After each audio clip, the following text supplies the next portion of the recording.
On the 29th of January 1946, in front of a crowd of thousands in the Ukrainian city of Kiev, 12 former members of the German police force were brought out to a huge set of gallows, which had been created for their executions. Each of the men was stood under it, as the executioner then placed a noose around their necks. Their crime was being involved in one of the most horrific mass murders and executions of the Second World War, in what was known as Babi Yar, and for the Ukrainian people, the reprisals of those German police members being executed in the town square was justice for the slaughter that happened.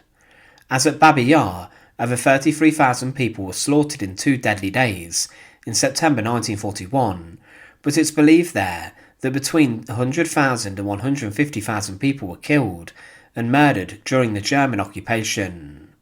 But what is the story of those German officers and soldiers who were executed in front of the huge crowds in Kiev? Join us today as we find out, and to support our channel, please make sure to subscribe. Babi Yar is a ravine which became a site of mass execution and slaughter during the Second World War. The German forces would occupy Kiev on the 19th of September 1941, and they would cause chaos in the city. Over the next week, explosives planted by the Soviet secret police, the NKVD, would damage the city heavily, and explosions would go off near the German headquarters.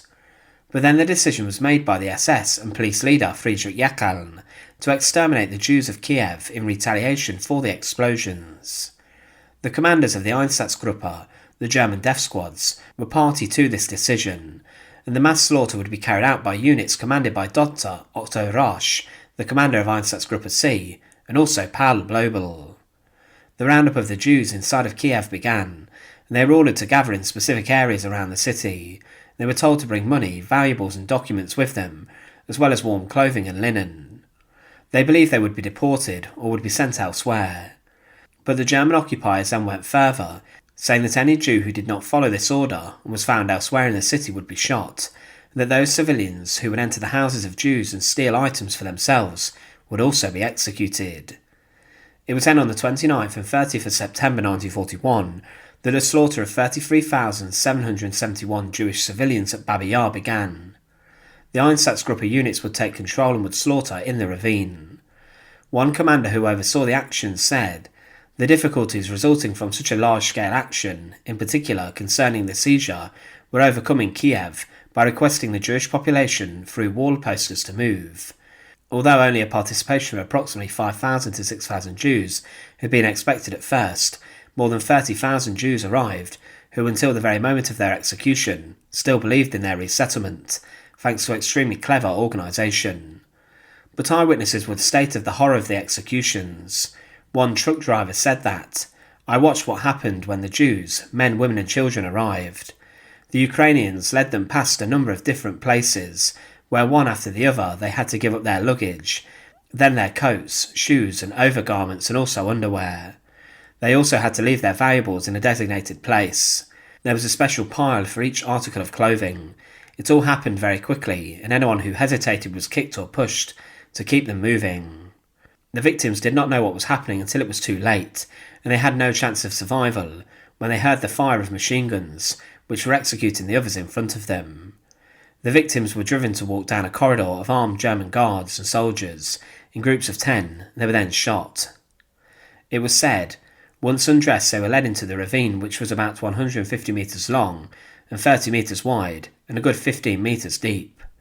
When they reached the bottom of the ravine, they were seized by members of the Schutzpolizei and were made to lie down on top of Jews who had already been shot. The corpses were literally in layers. A police marksman came along and shot each Jew in the neck with a submachine gun.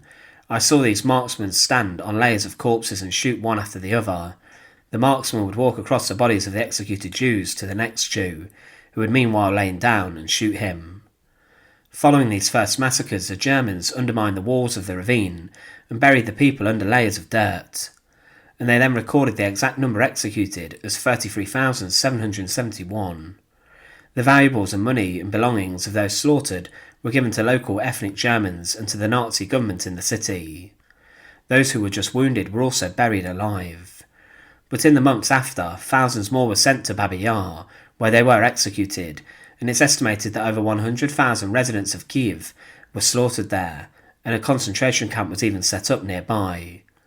Shockingly, some of the Nazis who had been involved in the massacre were proud of their actions, as it was said of Paul Blobel that, "We were driving past a long ravine.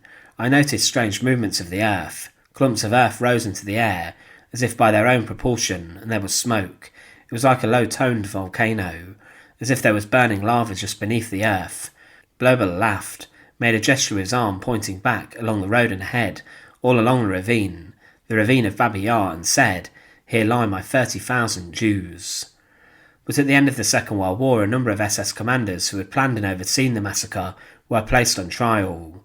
Paul Blobel was executed at Landsberg prison for his involvement in other massacres too, and Otto Rasch would die in prison in 1947. Friedrich Jeckeln would also be hanged in February 1946, but over time the hunt was on to arrest those who had been involved in the executions. One German who was brought to trial, Boris Drachenfels, but was not executed, would explain the horror of the Babi Yar massacre, and he said, "Screams of thousands of people were heard from far away. They stood surrounded by many policemen and awaited their fate. The policemen drove groups of people to the ditches where they undressed. Special SD details and the policemen of our battalion shot them at the nape of the neck. Adults were forced to lie down in the ditches and were shot, whilst children were torn away from their mothers and shot. Most of the shooters were drunk. People begged for mercy. Mothers begged us to spare their children." He would be sentenced to 15 years hard labour, as he was employed as a lookout, but not a shooter. But then in January 1946, 15 former members of the German police were brought to trial in Kiev for their role in the massacres and other crimes committed during the Second World War. The courtrooms heard a significant amount of evidence, including the testimony of those who witnessed it, and of the 15 brought to trial, 12 of them were sentenced to death. These were Fritz Beckenhoff, Karl Birchenhard, George Heinrich, Wilhelm Helleforth, Hans Isermann, Emil Jolschaft, Emil Noll, Willy Meiler, Paul von Scheer, Eckhard Hans von Schammer und Osten, George Truckenbrod, and Oskar Walster. Each of these men, it said, were being involved in the killing process, and these men were then executed on the 29th of January 1946 in the town square in Kiev. Those who had been sentenced to death were brought out in the town square in front of a huge crowd. The crowds were looking on from the hills above, and thousands had attended to watch the proceedings. A large gallows structure capable of hanging many people at one time had been made, and the men were brought to the execution structure on the back of trucks. The men were then driven under the gallows, and on the wooden beams were many different nooses which had been tied to execute the men. Soviet officials and executioners then secured the nooses around the necks of the former German officers and policemen. Then the death sentence was read out by an official. He said, "For the brutal destruction of peaceful Soviet citizens and prisoners of war." Article 2 of the Criminal Code of the Ukraine SSR and Articles 296 and 297 of the Criminal Procedure Code of the Ukrainian SSR, the military tribunal sentenced Scheer, Burkhard, Schammer, and Osten, Heinrich, Walliser, Truckenbrod, Gellerforth, Noll, Beckerhoff, Isermann, Jolschat to death by hanging. Konrad Commandant enforced the sentence. After this, the trucks drove off and the 12 were left hanging, and they strangled to death as thousands of witnesses looked on. The executions of the 12 former German police members who partook in the horrors of Babi Yar were deemed reprisal for the slaughter of dozens of thousands of people from Kiev during the Second World War. Inside of the town square, they met their end as thousands looked on. Thanks for watching. To support our channel, please make sure to subscribe, and once again, thank you so much for watching.